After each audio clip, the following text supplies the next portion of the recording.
Hello, everybody, and welcome to the very first event in our Safe at Home.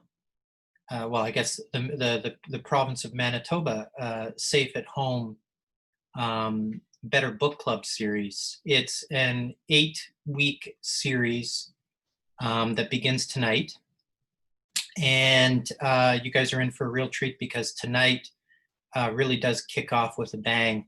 Where we're going to be discussing TreeTalk by Ariel Gordon and Natalie Baird, and I'll get to that in a moment. For the moment, I'd like to go through a couple of welcome notes, and then, of course, some housekeeping. The first thing is that I'm Matt Jodry, and I'm the publisher of At Bay Press, and it's my absolute pleasure to be hosting this event tonight with these two wonderful creators. And this is a part of the province of Manitoba's Safe at Home program, which is to help promote people to stay at home and enjoy some wonderful events. And they've got a great website set up with all kinds of other events, not just ours.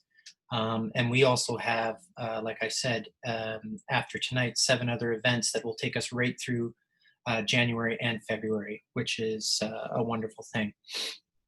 And as well, I'd also like to acknowledge that we are on Treaty 1 territory and the home of the Métis Nation, so that's really important as well. Some housekeeping items. First off, this is meant to be an interactive experience, and that will be happening. I see some of the questions are already popping up in the chat, which is wonderful. I'm really pleased to see a lively chat already. I would expect no less from fans of Ariel's work. And one of the things that we're going to be doing, just to keep everybody, sort of, I guess, an order to the chaos, is that we're going to be having people raise their hands to ask certain questions. But for now, I want to take an opportunity to introduce our esteemed author and artist, Ariel Gordon and Natalie Baird. A little bit about Ariel Gordon. Ariel Gordon is a Winnipeg-based author of 2 collections of urban nature poetry, both which won the Lansdowne Prize for Poetry. She also co-edited Gush, Menstrual Manifestos for Our Times from Frontenac House. And I actually went to that launch. It was a wonderful launch. There was, everybody was seeing red, let's put it that way. And she is the ringleader of the National Poetry Month in the Winnipeg Free Press Project. Her most recent book, Treed, which isn't her most recent book, but TreeTalk is. Treed, Walking Canada's Urban Forests, came out with Woolsock and Wynne in 2019. And now a little bit about our great artist, Natalie Baird. Natalie is a visual artist, filmmaker, and community-based researcher based in Winnipeg. Natalie completed a Bachelor of Environmental Science from the University of Manitoba in 2014, where she explored filmmaking as a tool for environmental action.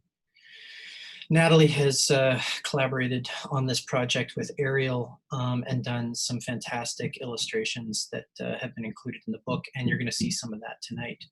So without further ado, I'd like to welcome Ariel Gordon and Natalie Baird.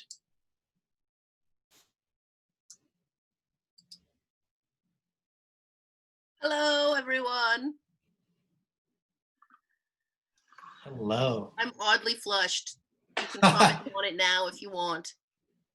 Because at my launches, we always encourage heckling. So if anyone wants to talk about my overly red face, you could. I'm going to move us to gallery view. Look. Can everyone see all 4 of us now? Or all 4 of us. I like that. All 3 of us plus Natalie twice. That's okay. Excellent. And just so everybody knows too, I'm following closely on the chat, and we do have a Q&A. So at any time, you can raise your hand and ask questions. And also, you can throw them into the chat if you'd rather do it that way as well. But not only that, I'll be able to allow you to talk, which is also excellent. So if you'd rather ask the question instead of typing it out, which is probably more fun, then we can do that as well. Right on. Ariel's very flushed. Natalie is already dipping her brush into some ink. She's going to be doing some live drawing throughout the event. We're also in for a real treat with regards to Natalie, because she has all of the original illustrations from the book here to show us tonight at some point as well, which is going to be a lot of fun. But first, I think Ariel wanted to kick things off with a reading. Am I wrong or am I right? You are right. For once, I'm right. Okay, great. Okay, so I know most of you had the PDF version, but I had to do the sparkle version of TreeTalk so you could see what it looks like. And Matt is a lovely publisher, both as a person and, I mean, I don't know how he is specifically as a businessman, but when he approached me to do this project, I was like, hardcover, silver foil. And he said yes. So here we are. I think that's a good trait in a publisher. So what I'm going to do is I'm going to read you from this book. If you've got the PDF and you want to follow along, I'm going to be starting on page 53. There's two things you need to know for this reading. One is that because this is a poem, a long found poem, and it uses the voices of people that wrote with me, whenever I'm including someone that isn't me, I'm going to put my finger up. So then you can know that that is not me speaking, but that's something that was contributed by someone else. The other thing is, as you guys saw this, you guys saw the spacing of the poem, right? So I really struggled with how to perform those spaces. And today I came up with a kind of brilliant way of doing it. So for between every stanza, I'm going to take 2 deep breaths. And that has 2 advantages. 1, that I flood my brain with oxygen. And 2, that I get the appropriate spacing. And it worked really well. And if you want, you could breathe deeply with me and we could all be flooded with oxygen. So quick question, Ariel. Yeah. I believe it will be slightly different in the PDF version versus the book, because the PDF will include page, it should be the same, but why don't you just at least tell people what the name of the poem is or the section that you're reading?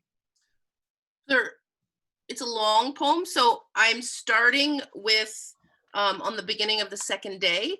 So it's the top, if you look at the page numbers on the pages as opposed to the, yeah, I don't know. But anyways, I'm at the page that starts with Sunday, 7:30, high, low, 30. It looks like that. That's the page I'm starting with. What page number do you have? I have 53. Let me just check and make sure that they're the same, so everybody can follow along. And while 53? we're waiting, oh yeah, it is 53 in the PDF. I wanted to show people Perfect. What the actual thing looked like. Very cool. This is what the poem looked like before it became a book. And that was hanging from the tree, was it not? That was hanging, this is hanging from the tree. And so each poem was written on one of these pieces of paper. And then I would transcribe them, which is why the poems are all sort of the shape that they are. And so I wanted to wear this like a skirt, like a hula, like a skirt at the launch, but I didn't get the chance. But I thought I'd show you. So now I'm finally going to read. Sunday, July 30th, high/low, 32 degrees Celsius / 21 degrees Celsius.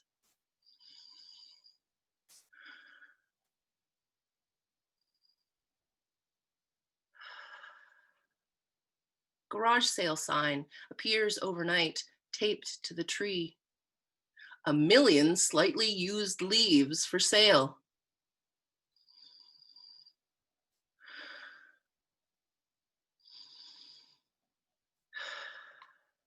Hobbits and trees are all you need. Peace and stuff.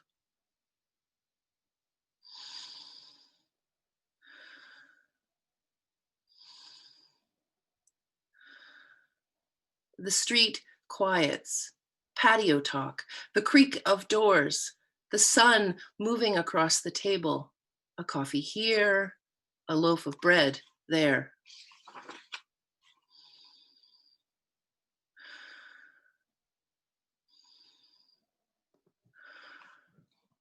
I'm too hungover to write anything.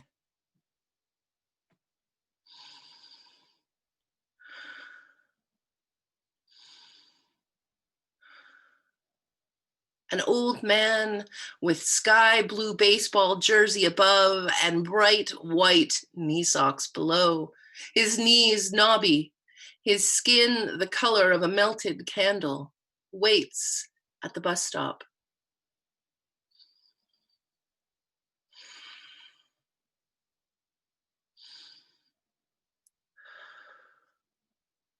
People pour secrets into the tree, images, idea, penetrate the bark like beetles and feed.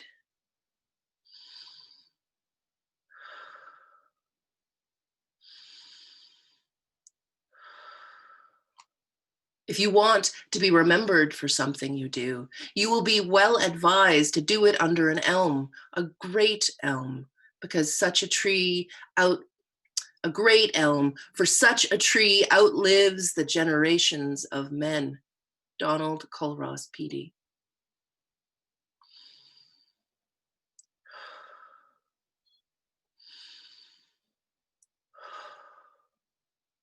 Half dead, wilting, flagging, falling, stumped, stilted, listing.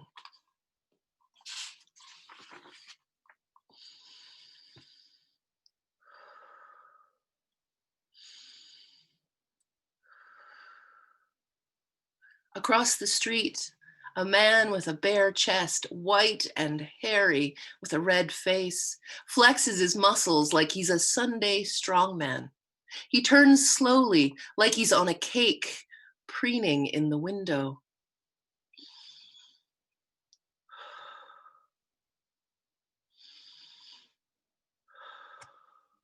Twigs markedly zigzag, grayish brown, slightly hairy or hairless, often drooping.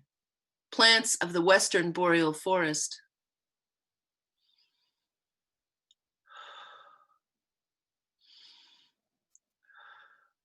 You must think we two-leggeds make some odd choices with our freedom to move.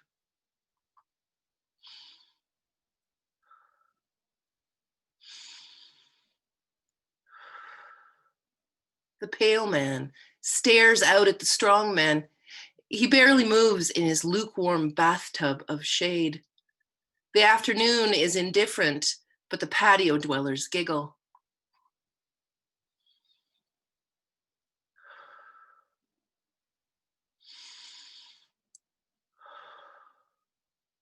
Taking a break inside. The tree retreats, the sun stays where it is. My head buzzes like fluorescent lighting, like a handful of moths batting at a porch light.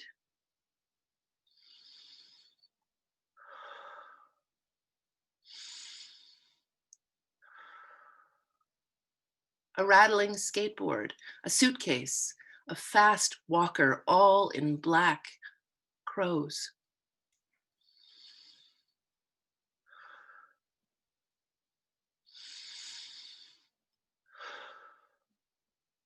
People, if anyone can keep a secret, it's a tree, because trees don't talk back.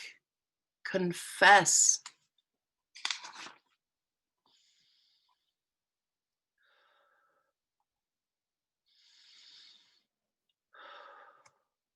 Not all leaves flutter, you know.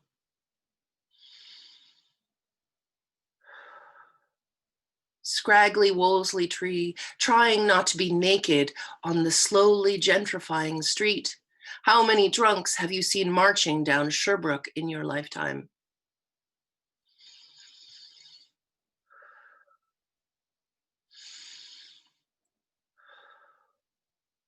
Lights hung in the trees, wires, nests, garbage bags shredded by updrafts, homemade kites. every word ever muttered under its leaves, every breath.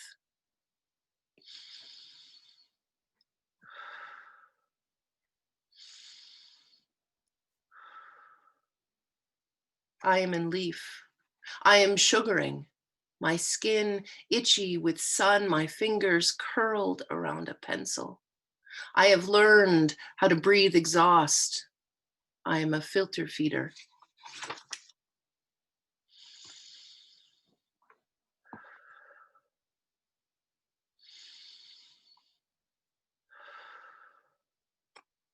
Indigenous to the province, it withstands the extremes of prairie winters, tolerates salt dumped on our streets, tolerates soil compaction and the vagaries of city works and operations departments. Trees, Winnipeg.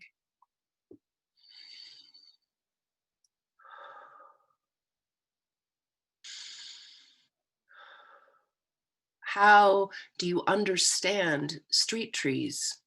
First thing, they're not nestled in a forest, not swaying along a sibling, not nursed. Oh.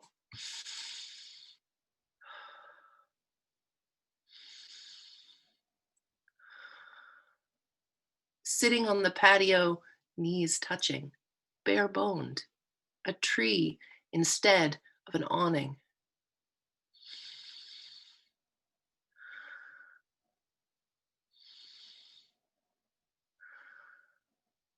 Thank you, protector. Thank you for holding light, shelter, and keeping the whispers of our people as we pass you by day by day.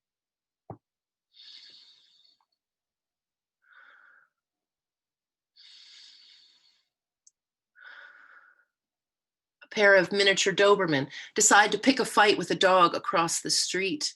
The owner hauls them back. A white girl brings her new hula hoop to breakfast. Floral dresses move like flower beds in the breeze.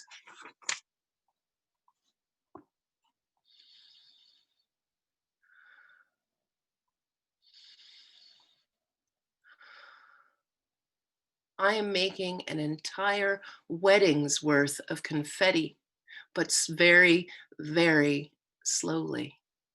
I am making industrial elm seed, super samaras.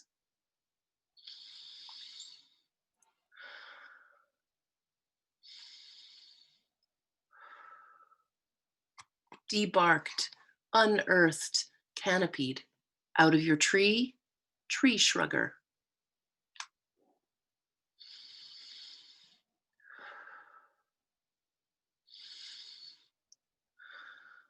Tree of light and life, thank you for your quiet strength and breath, heart in brackets.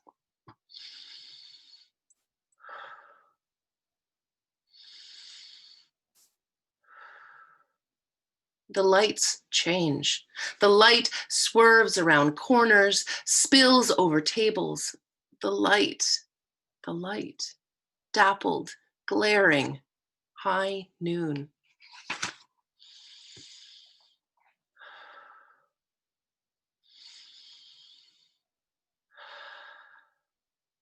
I'm heat stroked, iced. I want the tree to move or talk. I want a Slurpee. And I think I'm going to end that there. Well, that's excellent.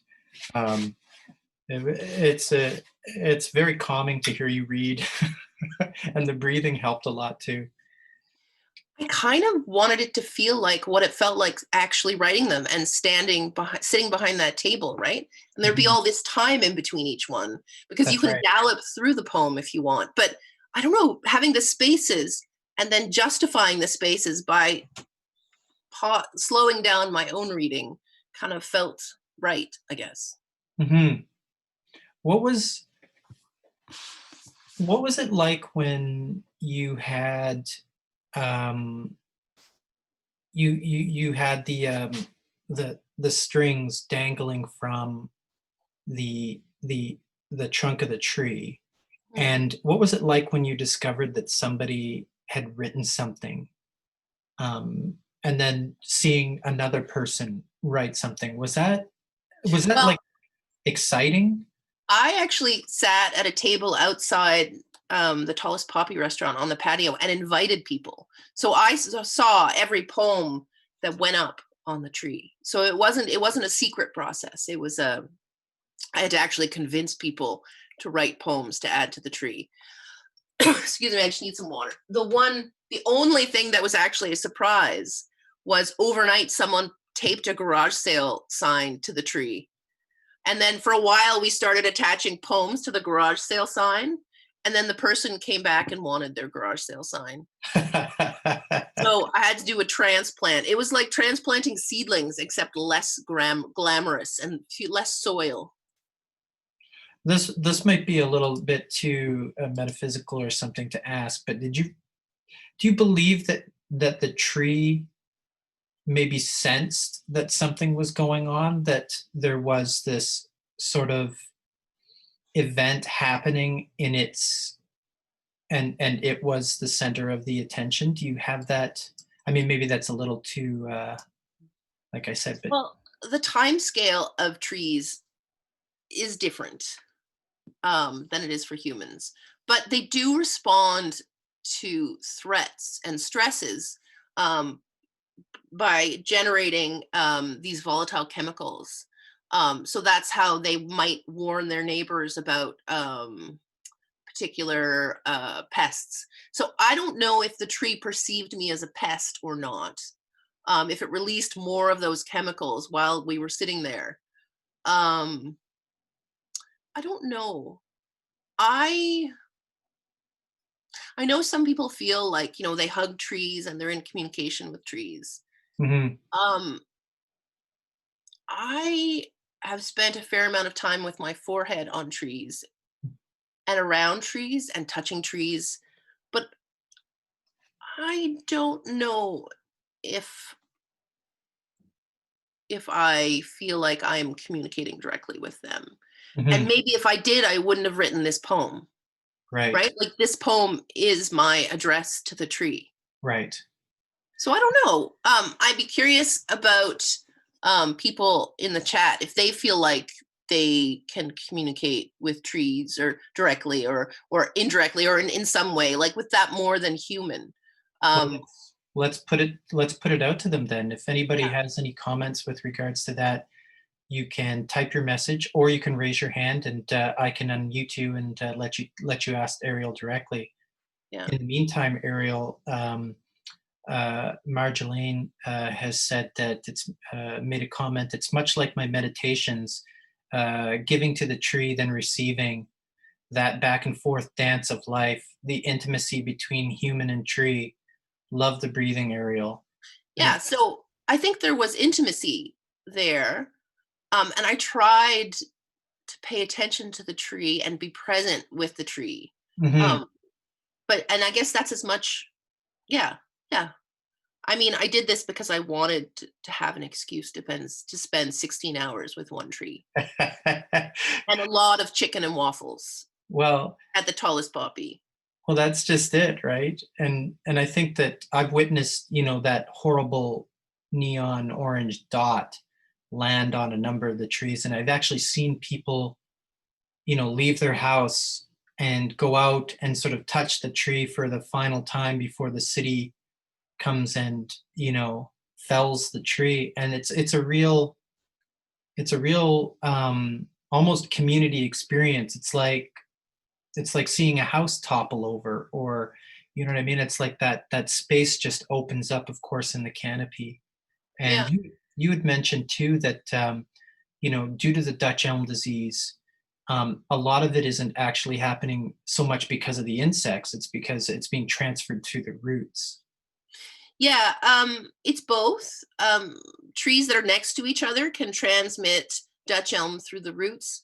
Um, but I think the elm bark beetles are the primary transmitter Mhm. too. But you often see it on a street, you'll have a space where there's 3 or 4 trees in a row that have come down, and that's often how it happens, right? Not Mhm. only because that tree is infected and there are elm bark beetles with the Dutch elm disease on them, so they're more likely to go to nearby trees, but it also can be transmitted through the root systems, which are extensive underground. Like, I struggle sometimes to think of, like we think of the ground as where the world ends, but underneath there's like all of our sewer systems, but then there's like a real lot of tree roots. And we see that with the breaking up of like certain pieces of sidewalk or lifting up. Yeah. Or every time your dishwasher refuses, or a washing machine refuses to flush out the water. That's right. They pulled out. You should have seen it. It was like, when you, I make my partner do this because I'm selfish, but in your drains, sometimes they get hair in them and you have to retrieve this putrid lump of hair. We retrieved this like putrid lump of tree roots from our outline just this spring. And I don't know, I kind of loved it, even though it cost me $100. Yes, that's the thing. There's a cost to it, but I actually have a question here from Karen Clavel. She says, sound is clearly an important element in your perception of trees and their voice in the poems, Ariel. You demonstrate the rhythmic and breathing presence of the trees, something we often miss in the urban landscape. Thoughts on that? Would you talk a little about how you use sound in the poem and why it is important to it? As a poet, I think, as the kind of poet I am, I guess, as someone that's focused on the urban nature, I sometimes prioritize sight over everything else. And so I have to remind myself to include the other senses. So I try to include references to what I'm hearing and what I'm feeling. And then, I don't know, what things smell like. I have a terrible sense of smell. So that would probably be the sense that I omit. Like, I am almost what you'd call nose blind. I keep forgetting that about you. Yeah. Like, I can't really smell anything unless it's really bad or really, really good. And much like the people I meet, generally, I'm terrible at remembering names. So unless someone's been really, really nice or really, really mean to me, I don't remember their names. It's terrible. I mean, eventually I'll remember people's names, but it takes me a while. But yeah. So if people are curious, Natalie is doing live drawing below. What are you drawing, Natalie? Today on my walk, I was trying to find, usually I work from either photographs or found material. So I went on a little walk today and I found there isn't much of leaves right now, but I did find this. Oh, that's amazing. And so you're drawing it. Yeah, I don't really even know it was a bush in the back lane. Back lane bush deserves to be honored too. So I'm just back lane bush, exactly. Maybe that'll be part 2. Yeah. So I brought it upstairs and I've been drawing that. So can we talk to Natalie about her process or her involvement in the book? Yes. So Natalie did the drawing on the cover, and she also did all the other sort of like lovely illustrations, which you can see in the PDF, but she also brought the originals, if you want to hold them up. Yeah. That's a really interesting shot right there, Natalie, because I had somebody who purchased the book direct order through the website from Toronto, and they asked if that was a real spot in Winnipeg. And I said, yes, it is. And I gave them the street corner. And that person looked it up on Google Maps and then sent me just a screen capture of Google Maps and said, they said, it's just like it. So apparently your sketching is photorealistic. I thought it was pretty neat that somebody took the time to actually send me a screen capture of the exact area where that was drawn. Well, it meant something to them. This project was part of a synonym art consultation residency, which is through the Tallest Poppy. And I actually, when I did my proposal, I came up with my proposal at midnight in the middle of winter. And when I was trying to explain to them what I wanted to do, I actually did a Google Maps screen capture and said, this tree. So I actually used that in my proposal, as opposed to like going and taking a picture. I just like, stole from Google Maps. Don't tell them. I think I also, I mean, I don't have the other drawing. There's one more drawing in the book of that corner. Yeah. Maybe from a photograph. Yeah, that one's from the other angle. Yeah. I like that one. I really like both of those. Yeah. Yeah, that one's, yeah, and it's a completely different style. Yeah. I really like the tree shadow being cast on the street there. Yeah. I really like I'm also a photographer, and so I like places, like trying to find the characters of a place or a person or a tree or whatever it may be. So it was great to have this one kind of spot to focus on. And Natalie actually came on the weekend of the residency, which was back in 2017, and attached 2 drawings to the tree. And so when I was coercing Matt to do more and more expensive things around the book, I was like, we could really get Natalie to do some illustrations for this book. And he's like, sure. And so many of you probably already know this, but Natalie is my stepsister.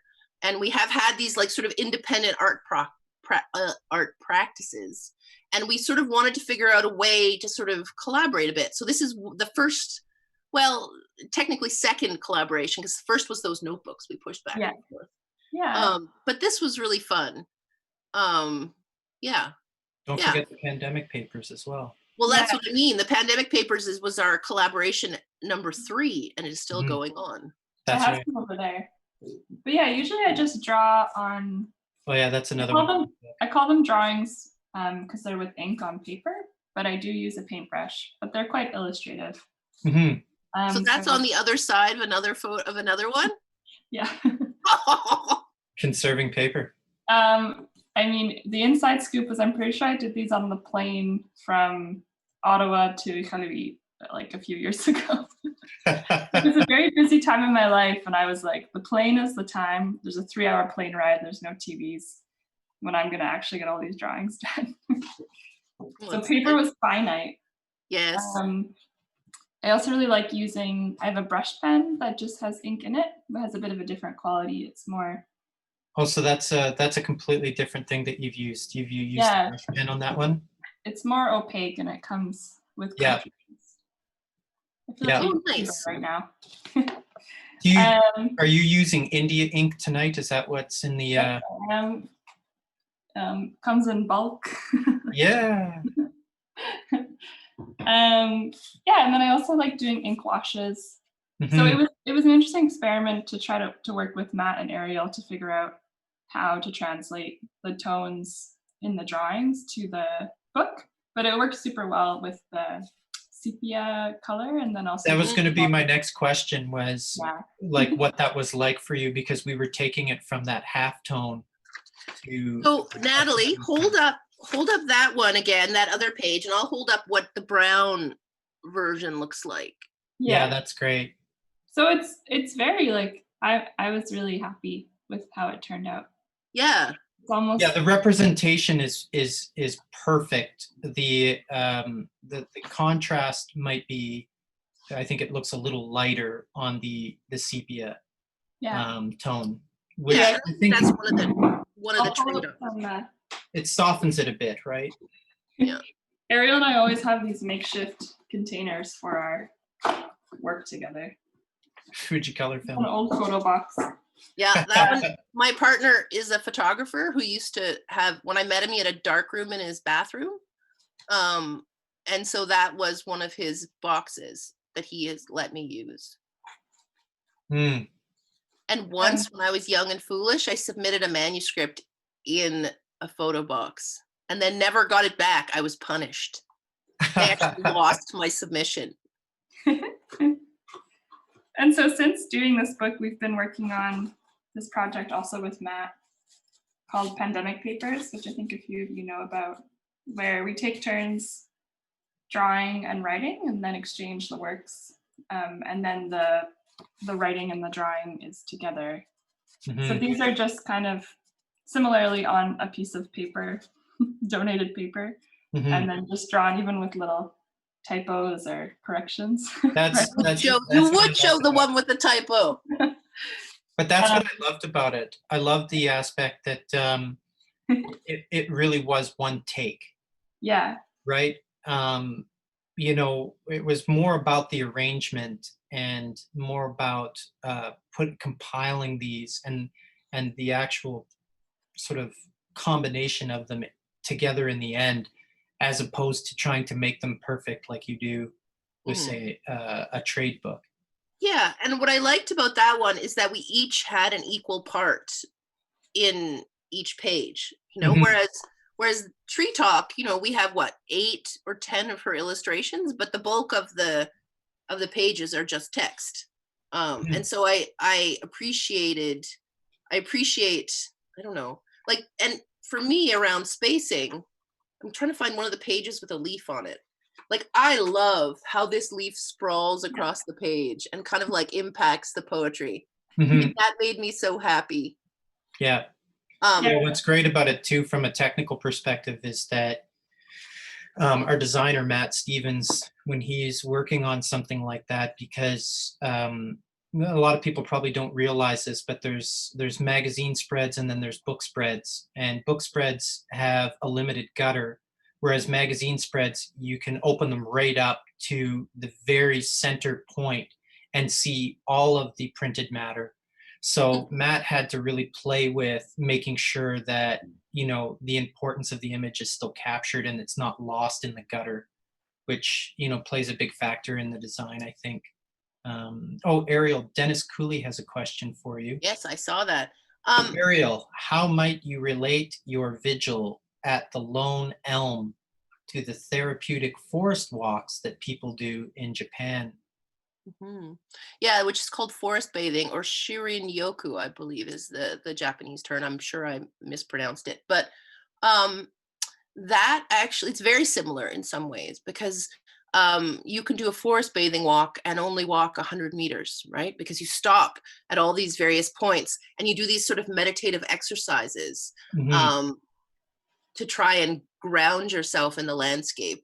And people, they've found that the benefits of it work just as well in urban parks as they do in like the wilderness, wherever that is. Right.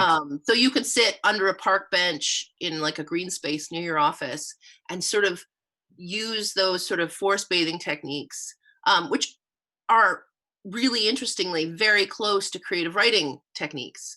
Um, I've led forest bathing walks and I've led creative writing walks based on forest bathing, and they feel the same to me. They feel exactly the same.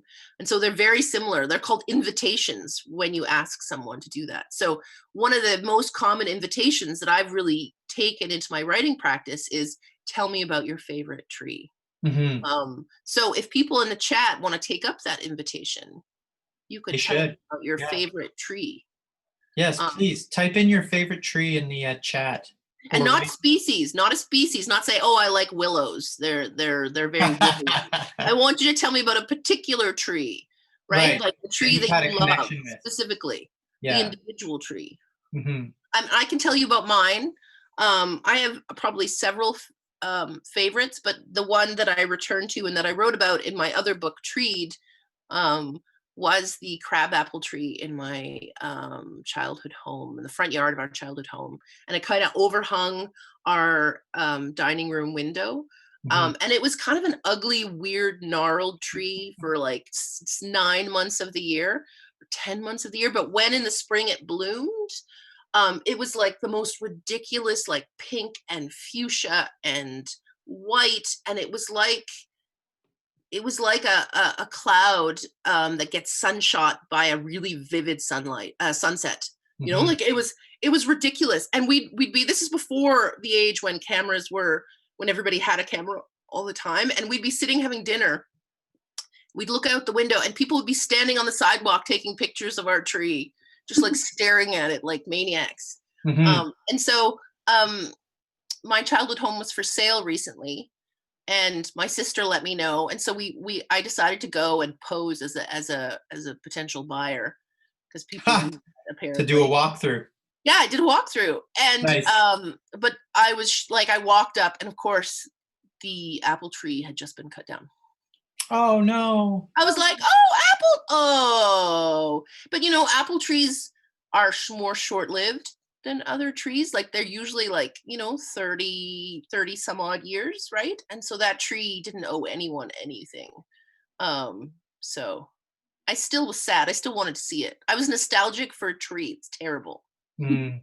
Marjolaine just said that she blogged about an elm tree's look into our apartment brownstone after noticing that his death was imminent. And she says, I still walk by where it was despite having moved, and I miss it terribly. It's amazing the impact that these these trees, big and small, have on our lives. And it's amazing also too how we're becoming more aware of them than ever before. Do you think that it's their impermanence that because of so many of them are, there's so much logging and so many, and like coming from Nova Scotia, there's a lot of logging that's happening there, a great deal of clear cutting, and forests that I grew up with that I used to be fishing down these beautiful rivers are now just vacant. And I wonder about that, and I wonder if it's that we're realizing that trees have a lifespan as well, and that they're not these permanent things, even though many generations can grow up through them. Yeah, I mean, there's with city trees in particular, street trees.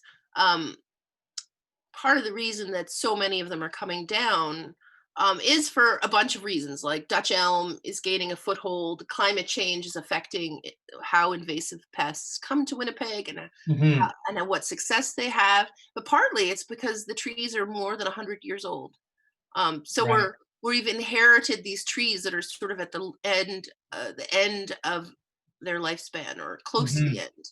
And part of what's great about the change to the urban forest is that we're now seeing trees of all different varieties and all different ages being planted, right? So Right. our urban forest is going to be much more diverse. It's going to look and feel different, but hopefully it'll be healthier because it won't be a monoculture in the same Right. way that, like, the canopy of elms Sure. that I still think is the most beautiful thing in the world. It just won't exist anymore. Right.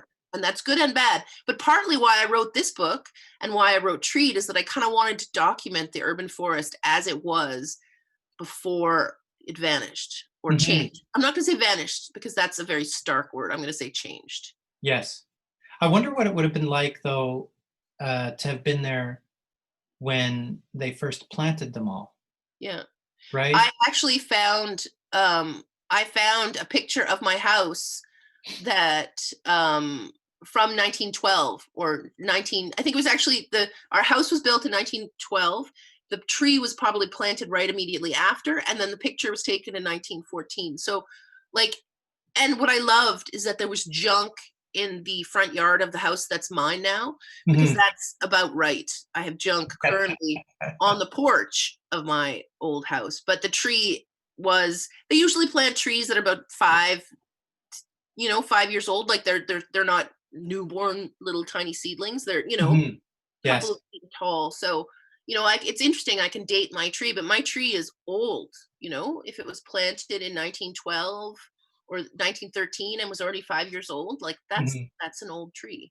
And Yes. if you asked me, I would prioritize the tree over the house. Because my tree has got 2 main branches and it's starting to do this. And slow, thank God. But eventually, one of those branches is going to fall on my house, and I actually don't really care. I want to keep the tree as long as possible. And the current, right now, the tree talk I'm doing right now, because I've kept on tree talking. The tree talk I'm doing right now is actually the tree right in front of my house, and it's called the Domestic Pandemic Tree Talk. Hmm. And if people want, is this a good time? Is this a good time, Matt? Well, you know Do it. what? I think it is a good time, but I'd like to share two stories here from the panelists, or sorry, from the attendees. Rowan Crow has written uh, the tiny blue spruce seedling that I planted in our front lawn in grade 1. Wow. Mhm. It is now the tallest tree in the trailer park. I visit it whenever I have the chance. It's in Alberta. So you actually take the time out when you go back home to go look at it. I mean, it's amazing, the impact. It's so lovely. And then Luella Lester wrote, I have many favorite trees. One was an ash tree we called Mom Tree in our yard when I was a kid. Around around her were her baby trees growing up out of the ground at her feet. That's something to see too.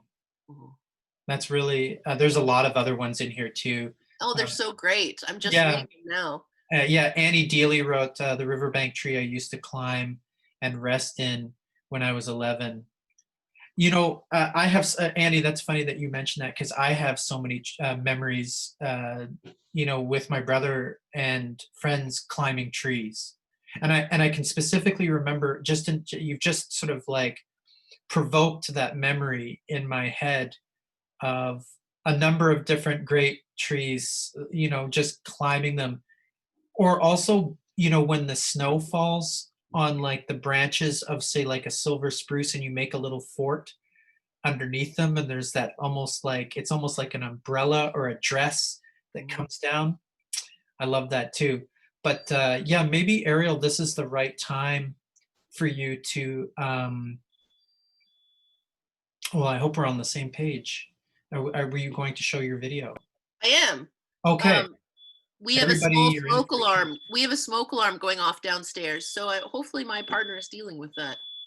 He probably just burnt his grilled cheese. Yeah. You can't, can you people hear the beeping? Yes. Just a little bit. It's great.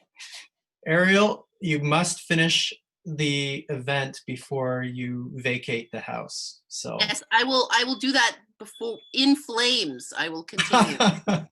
Okay. So what I'm going to do, Matt, can you make me host so I can yes, I share can. videos? Yeah, 1 second.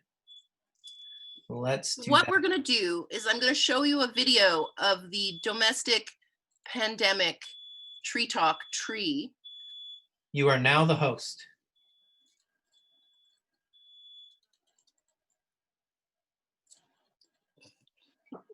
Sorry, I can hear him telling them not to send the fire department. Okay, I'm focusing. So what I'm going to do is I'm going to show you the video, and then if you want to write a 3 to 5 line poem or a quote or anything really, or if you want to address the tree, ideally you'd address the tree. I will add it to the tree tomorrow. I would offer to do it in real time, but it's dark out. I don't want to. So here I'm gonna, and if you don't want to put it in the chat, if you're too shy to put it in the chat, I'm gonna give you my email address in the chat, and you can send it to me there, and I will include it. All right, so I'm going to share that, and you'll see.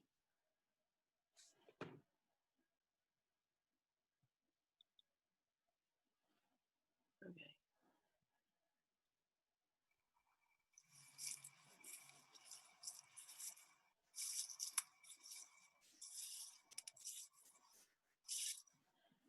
Now this is from October, when I first started the project. I started this in September, so there aren't that many poems on it yet.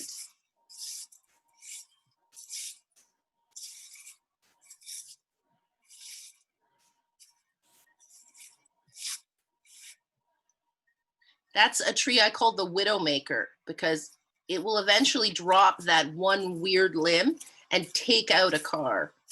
So I try not to park under it when it's windy.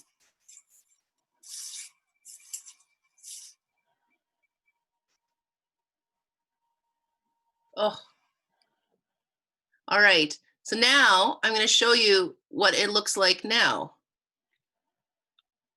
Okay, give me 1 second and I'm going to show you what the tree looks like now.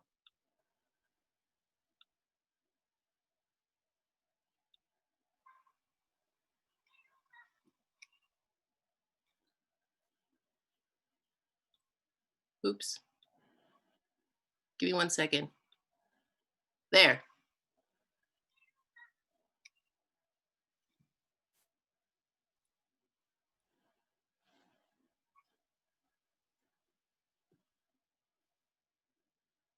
So you can see it's really like looming over my house.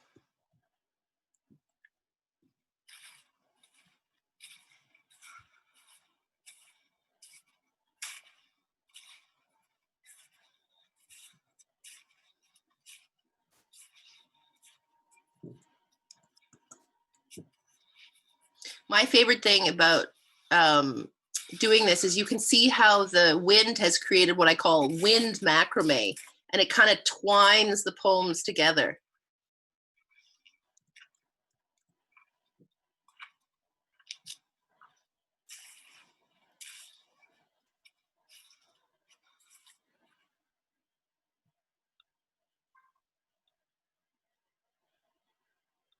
All right. So did anybody, if anyone feels inspired and they'd like to write a 3 to 5 line poem to that particular tree, I would love it. That would make me. What is this tree about? Thank you, Marjo, for that question. This tree is about, this is the first tree talk I've done that takes place partly in winter. So I'm thinking about tree dormancy and people dormancy based on the pandemic. Yeah, but it's about trees. That's the easiest answer. It's about a tree. Does anybody have any other questions before we move? Yes, they do.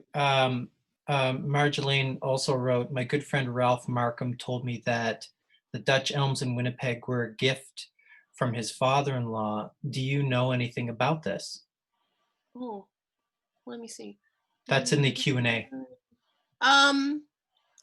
So the elms in Winnipeg that are on Winnipeg streets were not there originally. Most of Winnipeg would have been tall grass prairie. And so what they actually did was to take transplant trees from the riverbank and then plant them because they had trouble getting enough trees and enough native trees from nurseries. They also, as farmers cleared the land to sort of put in fields, they actually bought seedlings, trees. They bought the trees that otherwise would have been torn down. They motivated the farmers to dig them up instead, and then they planted those. But you know, it changed over time where they got the trees from. But we do have elms and one oak, the bur oak in Manitoba. Those are native trees, and so those and ashes were so elm, oak, and ash were the main ones planted in those very early years. They Interesting. tried Manitoba maple, or what's called box elder, but eventually they came to the conclusion, like most urban foresters, that the Manitoba maple did not deserve a place in the urban forest. But I love Manitoba maples. I love that there's such weird volunteers. I love that if you they have like sort of like a compound leaf, but if you put the 3 leaves together, it actually looks like a maple leaf. And that's how you can identify it. It's kind of a trick to identifying it. And I love that you can make syrup. It's not as good as like sugar maples. It takes a lot more to boil down and make syrup, but you can make syrup from the volunteer Manitoba maple in your back alley or between your house and the garage. Sorry, I'm just mesmerized right now by Natalie's illustration. I'm just watching her do these long, varied strokes across the page, and I'm wondering what it is that she's illustrating at this moment. Looks like branches. Yeah, it's from one of Ariel's photos. It's like the shadows of branches.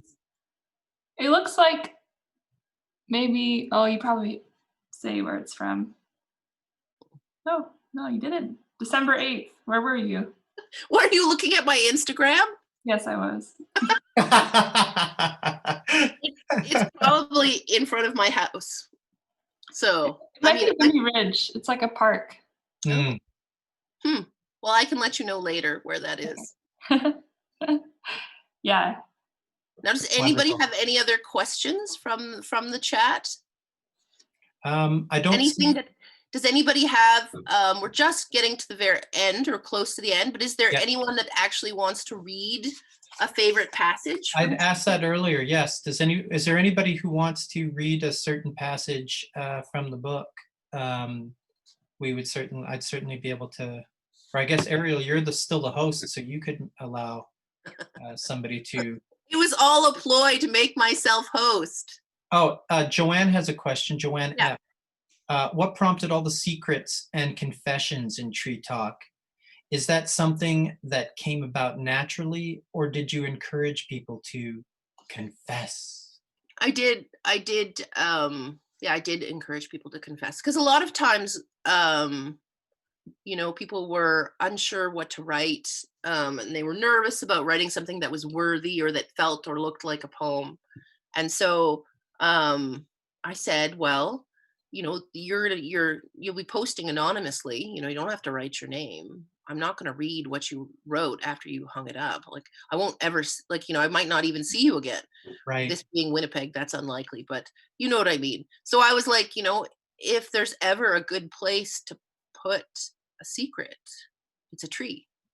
Like, I feel like trees can accept our secrets and our confessions, and so it was partly a way of making things easier for people, but Mhm. also because I kind of wanted to encourage that intimacy, that feeling of intimacy, that a tree was a confidant. A tree was a sentient being that you could spend time under and have some sort of like exchange with. So yeah, and I kind of like the idea. I like secrets. Mhm. I like that idea. They're sort of quiet, standing sentinels that just sort of look over everything, and they mhm. get to see so much that we don't get to see. They witness so much. Yeah. Yeah, I mean, and what they think is a whole other matter. Sure. But Annie Deely in the chat says that she would read a brief passage. So Annie, I'm going to allow you to talk, and you just have to unmute yourself. Are you there, Annie? Awesome. Awesome. I am. Hey. So nice to hear your voice, Annie. Yeah, my voice is cloggy at the moment, but can you see me though? I haven't figured this out. No. Yeah. Oh, okay. Bad hair days just as well. So what page are you going to read from? Well, on my iPad, it's page 15, Okay. and it's just 4 lines. Excuse me, people. A young Indigenous man is the first to approach. He circles the patio. Finally, he sits and stares at the tree. Spell thanks, he says, and waits. Spell mother. Spell earth. Yeah. I thank you. You're welcome. That one brought tears to my eyes. Yeah, that was a splendid read. Oh, thank you. Okay, I'm muting myself again. Does anybody else want to read a favorite passage? I'd love to hear my words in your excellent mouths. So I personally would like to read one as the publisher of this book. I haven't read any of it out loud, so it would tickle my fancy to read something from here. And the part that I'd like to read is on page 15 of the PDF. So I'll give everybody a quick moment to to go to page 15. It's just a very brief passage here. Okay. The breeze redeems the street. The shadows deepen.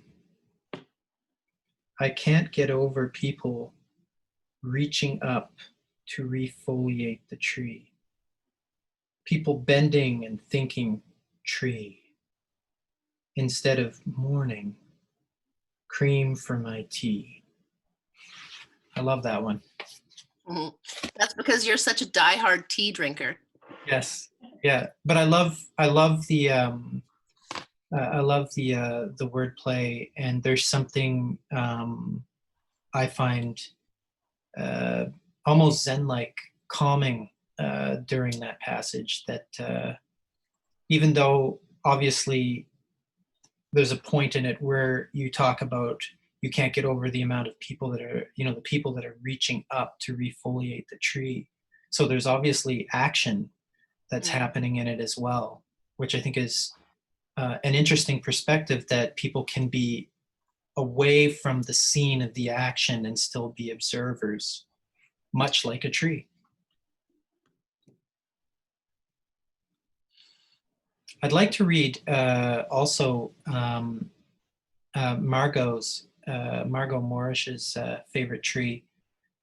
She mentioned it. I just liked it. It was, she said that my front yard birch, I look at it from the den window all day long.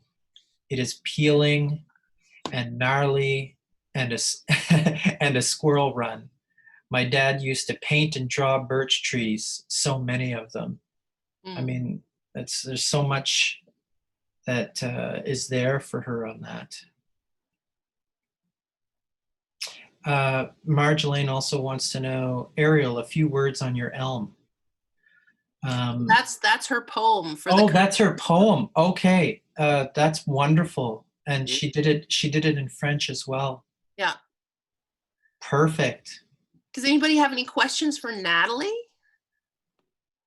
Look at her, she's so good. You should ask her questions. Yes, please. Oh, also, I should point out, while you're thinking of your questions to ask Natalie, there's two things that I want to let you know about quickly. We are going to do a draw here before the event closes. It's going to be a draw for a free copy of the printed book that's been signed by Natalie and Ariel.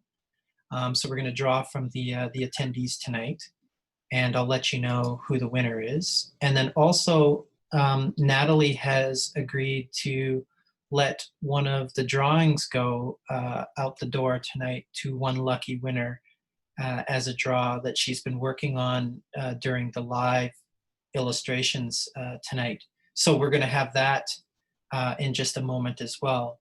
But if you have questions for Natalie, now is the time to ask. You've got her in the room. Mm-hmm. Trust me, she is very hard to get a hold of when she disappears. Oh no, it's true.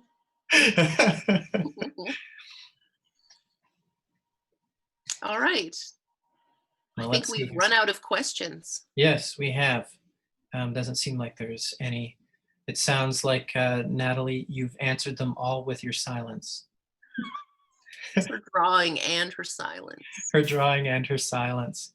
So So what I'd like to do right now is I'd like to do the draws. If everybody doesn't mind sticking around for a few more minutes here, we're going to do the draw for, I guess first we'll do the draw for the book, and I'll make sure that I get the winner's mailing address so we can send that out to you.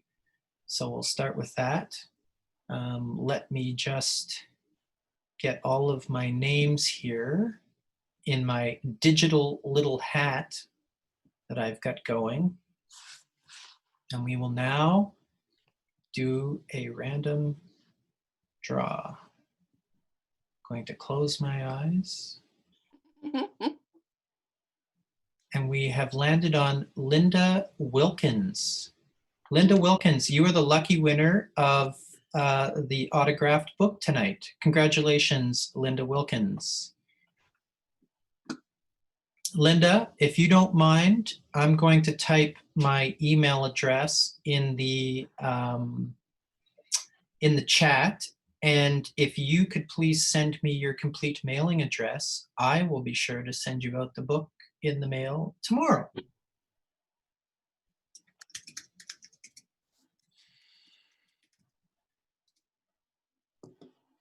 Congratulations, Linda. All right, now we're going to go on to the next draw, which is the draw for one of Natalie's illustrations that she's been working on.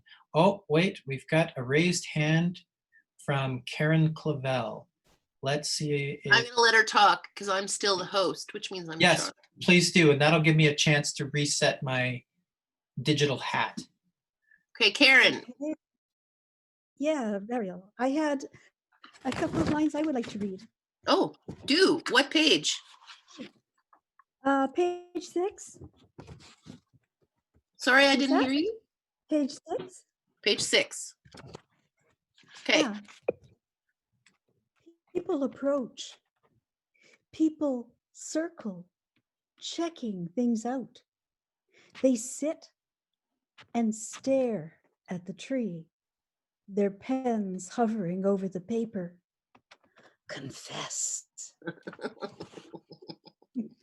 You read that like it was a mystery novel, and I love it. Yeah, that's another great one. Thanks for that, Karen. Oh, and Welcome. Karen is also an Oh. At Bay Press author, and she will be in the next book club. Yes, that is correct. In fact, that was going to be my closing sign-off, was to let everybody know that the next event is, so these happen every Monday at 7 p.m., starting tonight, obviously. So for the next 7 weeks, on Monday at 7 p.m., we have these events. And the next event will be with Karen Clavel, and she'll be talking about her fiction novel, The Mother Goose Letters, which is, it'll be a lot of fun. Let's just put it that way. It's the goose has been flying all over the place, so it's going to be great to have her land in Winnipeg again. Can we say that her goose will be cooked? Her goose, well, let's hope not, because the goose has been up to a lot of different things. But yeah, it'll be great to have Karen on next Monday. And what better night? What else have you got going on during a pandemic on On a Monday Mondays? night. So who won the art draw? So let's do that right now. I've got everybody in my hat, so I'm going to close my eyes and select. Here we go. And the winner is Margot Morish. Oh, yay! Margot, congratulations. You have won an original art piece from the great Natalie Baird. And I'm going to put in my email address again. And if you could send me your mailing address, which I actually think I might even have, Margot. Yeah, you do have it from the sign-up sheet. Yes, but I'm Which going to do it anyway, just in case. Yeah. Oh, look at those. Margot, which one do you want? It's your Margaret, do you have a preference?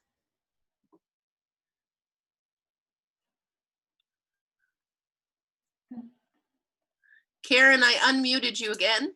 The The shadows. shadows. The shadows. Choice. And it looks like Linda Wilkins wants to talk too. Linda, I'm going to turn your mic on. Oh, Oh. Ah! Linda, Hi. hi. What would you Oh, like? I just want to say thank you, thank you, thank you for the lovely book. I will just cherish that. I spent many hours reading it yesterday, so thank you. Well, I'm glad to have spent time with you. Oh, well, it's been wonderful. Thank you. All right. Yeah, and Karen McCoos in the chat has asked a question. If you can order it directly from At Bay Press, and yes, you can. You can also order it from your favorite independent bookseller. Yes. You know, Yeah. Matt It's Chaudhry is a available.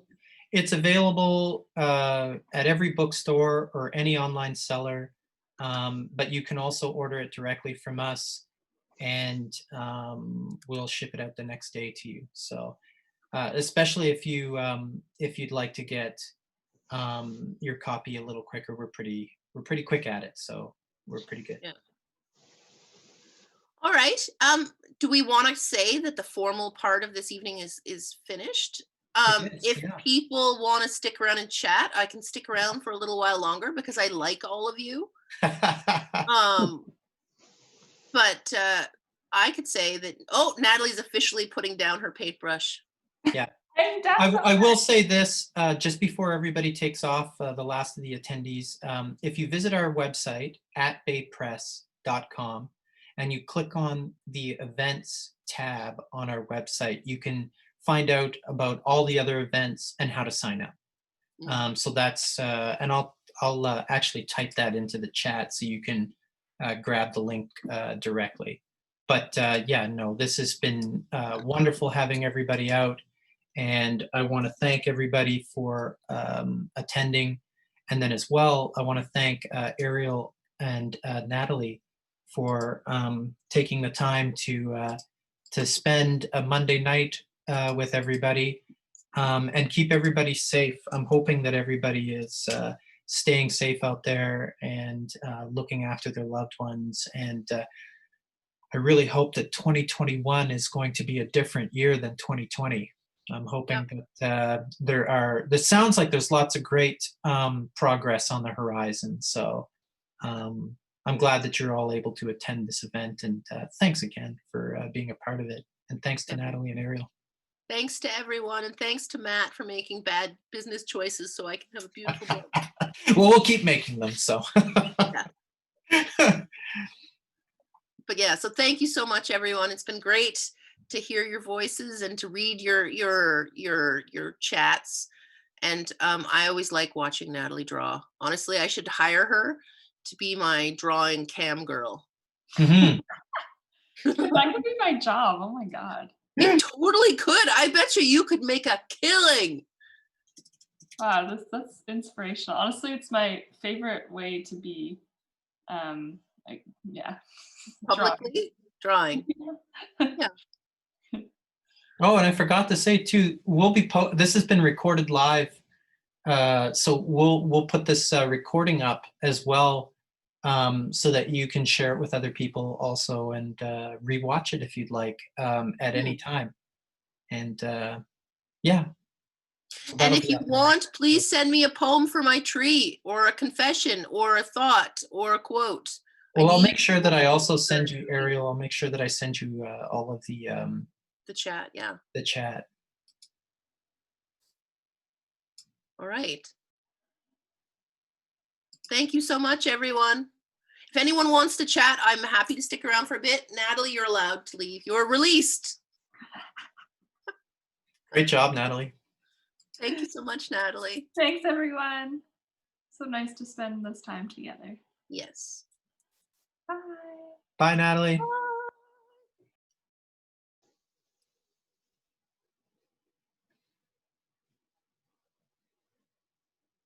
Does anybody